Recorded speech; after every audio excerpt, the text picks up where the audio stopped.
संत चोखामेळा. या संत चोखामेळ्यांचे हे एक अभंग या पुस्तकात आहे, तो आपण आत्ता वाचणार आहोत. काय आहे अभंग?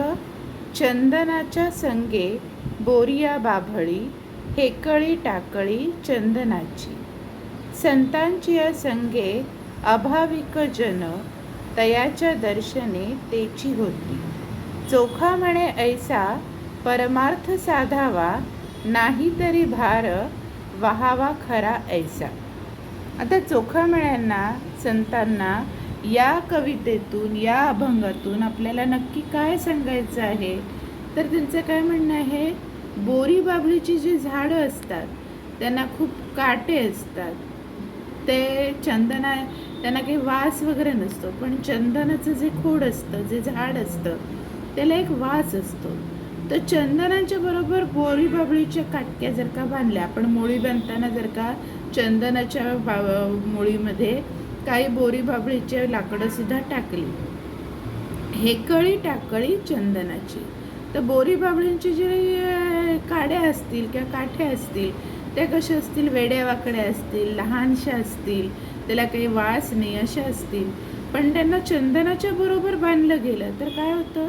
त्या वाकड्या लहानशा बोरी बाभळीच्या झाडांना, फांद्यांना, खोडाला सुद्धा चंदनाच्या खोडाचा सुगंध येतो. हा संगतीचा परिणाम आहे. संतांची या संगे अभाविक जन. आता जे संत आहेत ते कसे आहेत? तर त्यांना देवाची भक्ती आहे, ते भाविक आहेत आणि त्यांच्या संग अभाविक जन, म्हणजे ज्यांच्यामध्ये अजून भक्तिभाव एवढा रुजलेला नाही आहे, जे अजून एवढे भाविक नाही आहेत, श्रद्धाळू नाही आहेत, असे लोक जर का संतांबरोबर राहिले तर काय होईल? तयाच्या दर्शने तेची होती. म्हणजे संतांच्या बरोबर राहून हे अभाविक जन, ज्यांना धार्मिकपणा, भाविकपणा नाही आहे, ते सुद्धा भाविक होऊन जातील, श्रद्धाळू होऊन जातील. जसं चंदनाच्या मोळीमध्ये बोरी बाभळी बांधली तर त्या बोरी बाभळीच्या हेकळी टाकळी म्हणजे वाकड्या फांद्या, लहानशा फांद्यांचं सुद्धा चंदन होऊ शकतं. तसं जे अभाविक जन आहे, भाविक नाही आहे, श्रद्धाळू नाही आहे, असे जनता, असे लोक जर संतांच्या बरोबर राहिले, संतांचं दर्शन घेत राहिले तर ते सुद्धा भाविक होतील. चोखा म्हणे ऐसा परमार्थ साधावा, नाही तरी भार वहावा खरा ऐसा. खरा म्हणजे कोण? गाढव. तर चोखामेळा काय म्हणतात की संतांच्या म्हणजे सज्जनांच्या, योग्य माणसांच्या सहवासात राहून श्रद्धाळूपणे, भाविकपणे आपण परमार्थ साधावा.